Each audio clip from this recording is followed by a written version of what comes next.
Welcome back to Selene Apoptosis. I still don't know how to pronounce this thing. You know what? I'm gonna focus on the name, and I don't remember what happened last episode. And yes, I do sound a lot better because I'm not sick anymore, or at least a lot weaker. Focus on the name. What is Selene?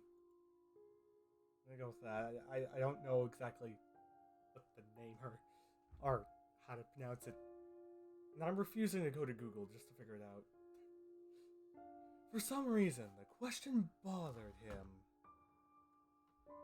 He vaguely remembered it had something to do with mythology.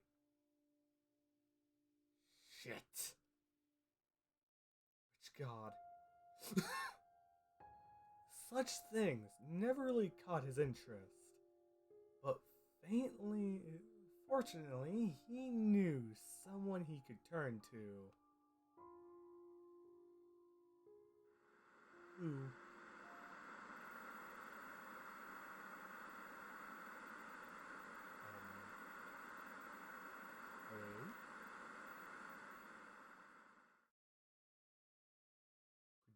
Meanie. Who are you?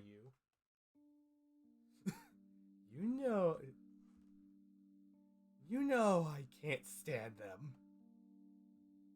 Wait, who's Ethan? And you know it's me who will have to take care of it all. After all, you're basically living in an office. Look, Ethan never liked cats. And the dogs too, not much of a difference. I see. Not gonna freaking voice act this part. Let's see how it is. He didn't like the very idea of keeping Predator at home, even a small one. He couldn't quite explain why. Hope sighed. She closed the tab with the cutlery website, then slapped her husband lightly on the shoulder. Even so, the faces of Persian cats, deeply depressed and equally concaved, still lightened before his mind's eye. Ethan held up his hands in a cutlery gesture. He knew it wasn't over yet. Hope is not the only one to give an easy this way. She never was, and for him, there was still something incredibly appealing about it. Okay. Come to think of it, quite possible it'll be him who compliments in the end. In a relationship, you always have to sacrifice something. And 4.5 years, even 5 according to Hope, he had learned this quite well. Suddenly, Hope frowned, looking at the screen. Seems like you got an email from, damn. A tough one. I can't quite read it. Well, shit. It just hit your work mailbox. Let me see. I hope I got a new project. I don't fucking know. The Middle Ages are fine, but fine and all. But they are about to start pouring out of my ears. Ethan reached for his laptop, and Hope grabbed it and dodged him. Right.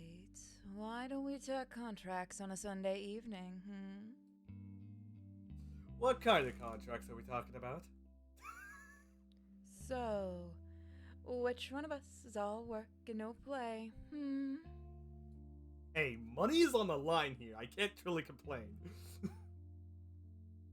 Well, such are the benefits of a freelance. Fair enough. On top of that, money's on the line, so hell. Come on, give it back. Hope giggled and leaned over, the armrest hanging over the floor. Hope's defense withstood several more attacks. Each time Ethan thought the laptop would definitely hit the floor. Then she gave Ethan a peck on the cheek and slid off the couch. The laptop returned to its owner. All right. I give up. Fair enough. I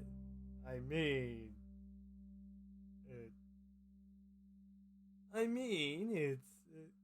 What if they'll actually give a new contrast, but the same old Middle Ages? Now, that would be a twist. Yeah, hilarious one. Motherfucker. But there was nothing about the Middle Ages in the letter. Not a mention of the payment, too. Ethan read it several times. Leaving the formalities aside, there was but one question in the letter. Ethan, or rather the part of him. What? I'll be back. Okay, now I'm back. It took a little bit. It took quite a few minutes. Stuff is going on outside. No, upstairs. I even have an upstairs? I'm freaking in purgatory. What the hell? Yes, the entire area is filled with white. Back to the story. And I'm sorry if I read the first line again. It's been a little bit. Like around 10-ish minutes. So bear with me. Leaving the formalities aside, there was but one question in the letter. Ethan, or rather, part of him that was responsible for finding the account address answers, got immediately engaged by the wording. What is Selene? I still don't know what that word is, and I refuse to look it up. I'm feeling people are going to answer, it's this way, later on after I finish like the entire series. Or I'm like a majority of the way through. Ethan rolled that question around in his mouth, as if testing it. At a glance, the answer was simple. Ethan's real position passing was the early residence, but he was a history consultant after all. At least he liked to think of himself that way. The agency was paying him for a reason. He needed no research to tell that Selene was the goddess of the moon in ancient Greece. Oh. I've been screwing up the name the entire time. The question, however, seemed to be way more incorrect in its nature. Or at least that's what Ethan wanted to think, because the Middle Ages were actually about to start pouring out of his ears. He was always diving into his work completely. The living age, living in an age where madness cures the death of curiosity, it is an exhausting trial. Okay? He needed some direction. Of course, he had a part-time job with those online courses, but the platform where he lectured wasn't planning anything new just yet. All in all, the request looked interesting, if not for one small matter: the payments, or rather the lack therefore. Ethan hesitated. The sender's name seemed familiar. He searched the email's address and found out they already worked together in a couple of texts. Huh. That's actually a nice thing. Both times his efforts were duly paid for by the agency. Ethan never worked for free. It wasn't his principle, but rather a matter of necessity. The problem here was the fact that Ethan loved what he was doing too much, and if you were trying to make money for what you love, that's a slippery slope. Free service, there's an unpaid consultation here, and then you go back to splitting the sheets, projectors, 8 hours a day, watching your dreams rust away. Besides, Ethan didn't want to let hope down. Of course, she supported him when he decided to go freelance, but Ethan never wanted to take advantage of that. No, that won't do. He works only under contracts and does not give free consultations. Just as he was about to give that as a response, Hope's forehead popped from behind the door. Are you coming? To where? On the walk, Hope brought up with the cat things a few more times. Ethan protested absently. His thoughts went back to the letter again and again. To that question. The more he thought about it, the more he wanted to find the answer. It was no longer a matter of helping an acquaintance whose name Ethan immediately forgot.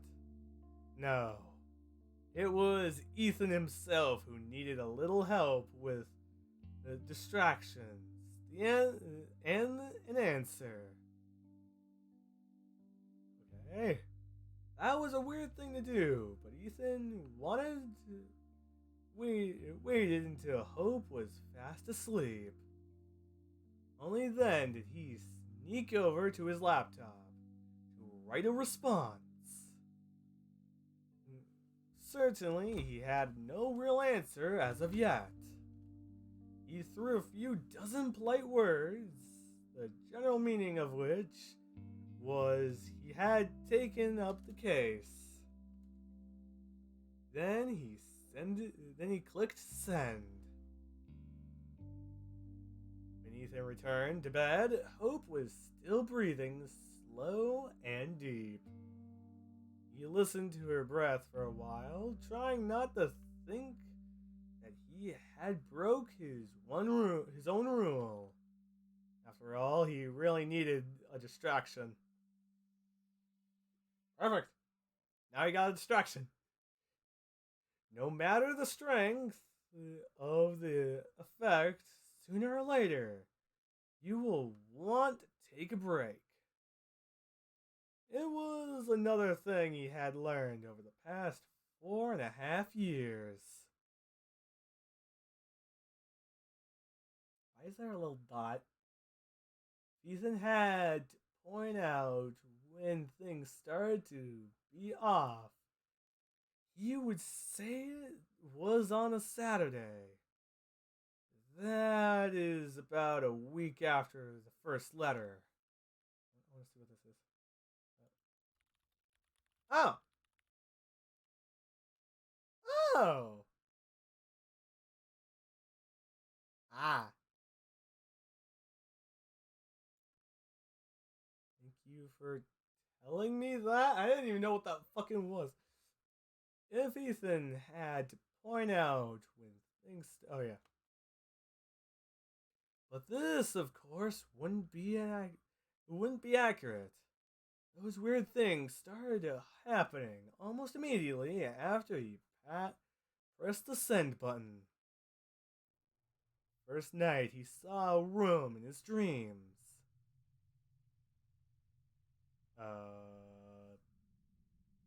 And the couch. Cool. A chipped white ceiling and a similarly rough walls lit the fluorescent lamps. And from here, I think this is the best time to kind of end the episode. So I hope you guys have a great, wonderful time and a great day too. So I'll see you guys next time.